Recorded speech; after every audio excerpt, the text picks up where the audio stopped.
Hi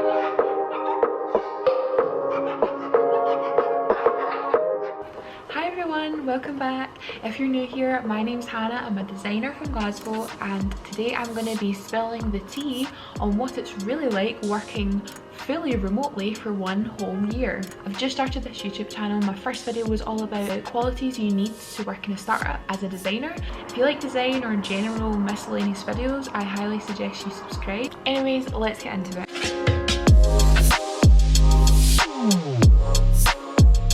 I am a comfort is key gal. I cannot focus without being comfortable. Like, it's ridiculous.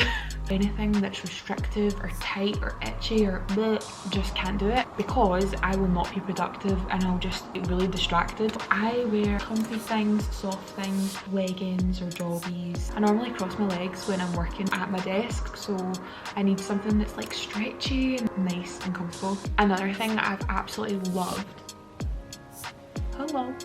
So these are blue light blocking glasses. They do not give me headaches, because obviously you're staring at screens for hours and hours and hours, probably the whole day if you're watching TV at night or you're on your phone at night. It's such a lifesaver, and they're just great, and they seem to suit so many face shapes. Like, I've recommended these to quite a few people. Probably should take commission. People think like, oh, you're wearing them for fashion, but I'm actually not. I'm wearing them because I treasure my eyeballs. Something else which I actually forgot how powerful it is, it's to change your clothes after you finish work. Get right into your pajamas. That's what I do. Or just change your top, or just change something, so it means that you're going from work mode to chill out mode. It creates like a kind of mindset change as well.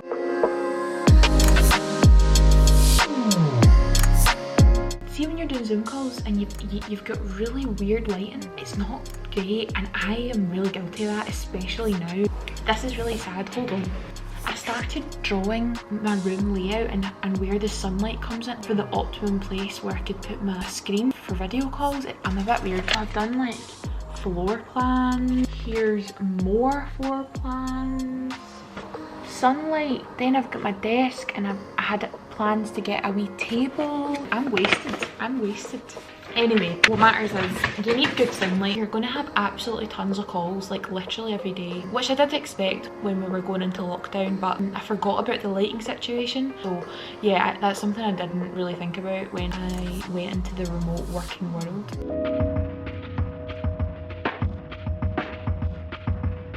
Okay, the next thing is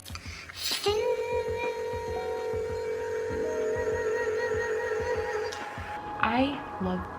Okay, I'm sure everyone else does, but I love it the most. It's something I look forward to. I'm not that type of person that eats to fuel. I eat to enjoy. I need to look forward to my meals. Like, it's an absolute must. I have to have an exciting meal planned, or I'll just be not excited for the second half of the day. Food wise, I look on TikTok for veggie or vegan recipes. I'm trying to be vegetarian. What I've learned is that definitely invest in nice tasty meals, because you don't want that boring like sandwich.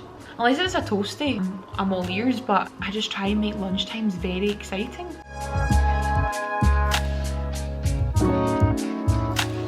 I can't decide if I'm a night owl or an early bird. I'm absolutely loving mornings.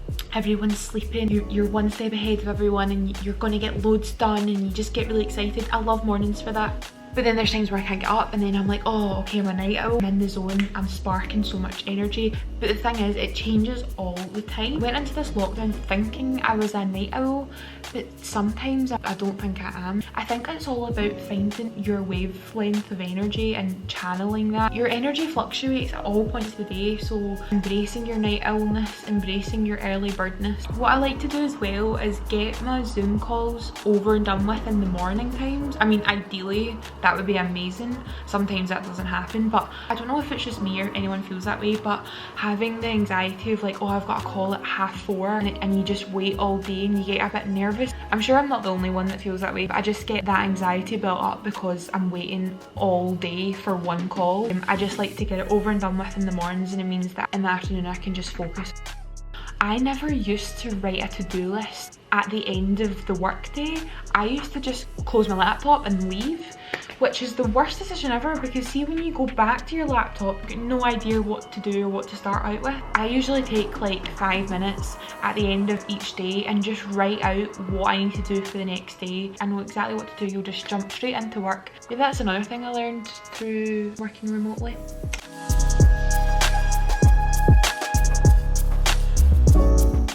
Okay, so you're at your desk and you've got like a task that probably could do with some background noise. It doesn't need your full concentration and you want a little bit of music and you're like, what can I listen to? Classical music, my friends. I mean, silence is good sometimes. Don't get me wrong, it is really powerful to just sit there in silence and concentrate, but sometimes you just need a little bit more. I cannot for the life of me sit and do a task with a song playing with words, and I'll just get really distracted, end up singing, then it turns into like a musical, and then end up watching YouTube videos and musicals. Anyway, I just listened to Hans Zimmer, John Williams, Thomas Newman, Ludovico Einaudi, James Horner, Andre Desplat. Pretty much any composer that composes movie scores. It just transports me to another realm, that in a good way, that I can focus on my work.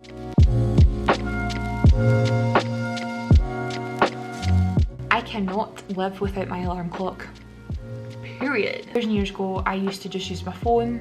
Quite a lot of people still do that. You wake up and you're like, and then you start reading messages, and then you start scrolling, and then you start feeding your soul to Instagram, and it's not even 7:30 yet.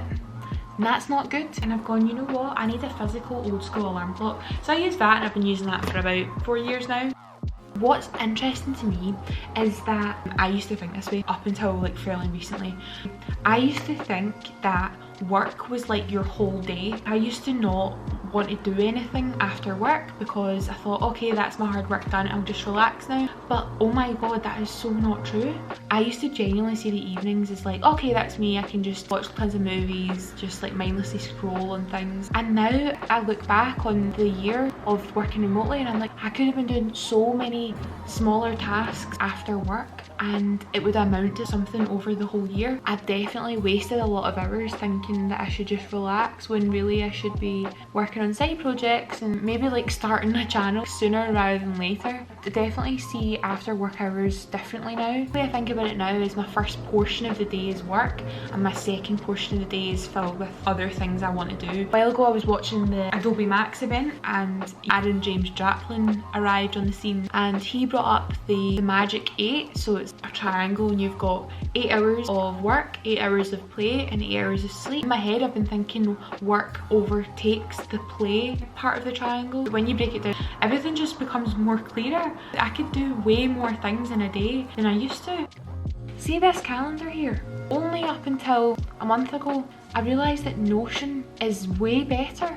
Basically Notion is a mix of everything like Jira, Confluence, Word document, calendar. As of now, I'm transitioning from a paper physical calendar to a digital calendar because I always seem to scribble things out and move it to the next day. It's helped me so much. I kind of wish I knew about Notion at the start of working remotely. Use that for more personal organisation rather than work organisation.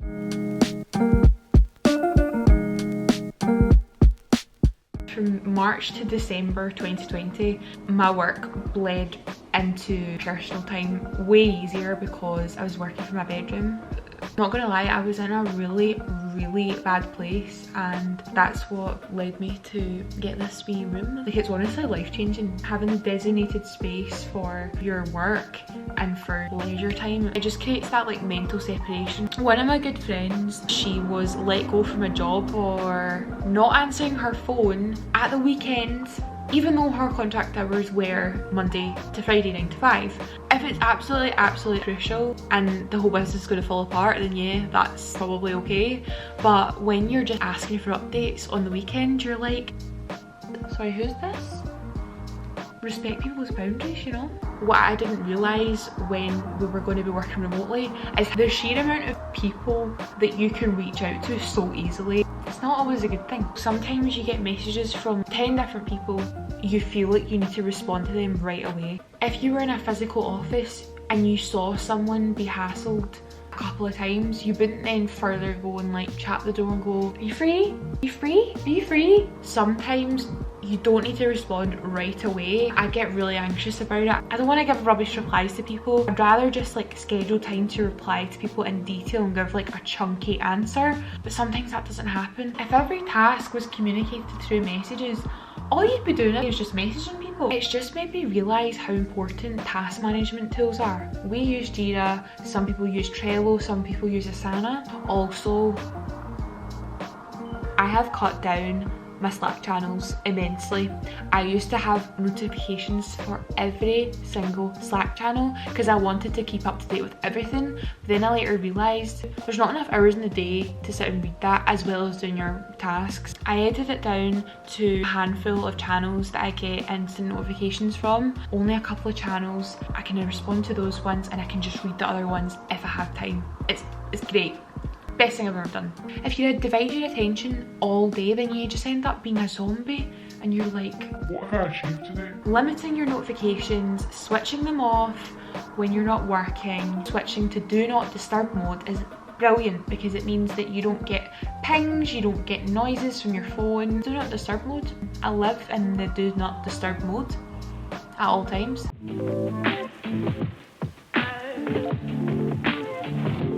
Something else that I'm really missing is going to the pub after work. That is a true loss. Like, it really is. Well, our offices are in the city centre, so it's just so convenient to go pub. You get to know people very quickly. I've not met like half my team now because they've joined through lockdown, so it's crazy how I work with people on a daily basis and I've never met them. It's something that I did not really anticipate when we started working remotely. I didn't expect us to grow at that rate. We are missing out on that human interaction. For example, I could go, oh, I really like your shoes.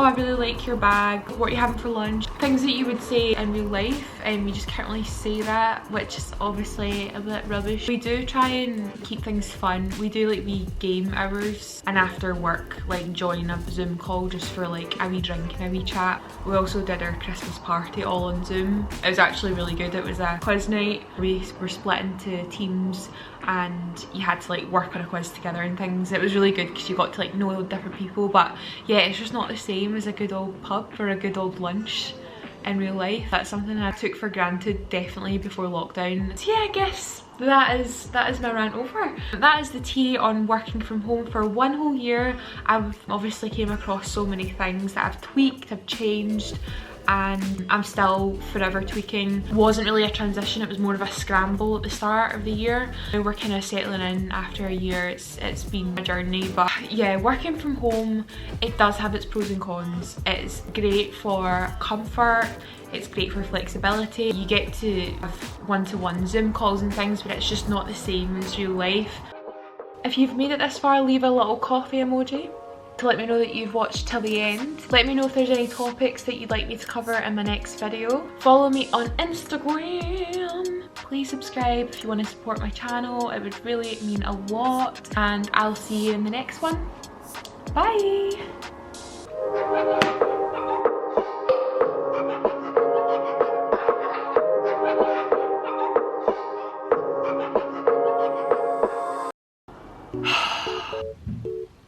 I can't do YouTube. I don't think this is for me. I can't get any words out. Come on, like come on. This is taking me so long.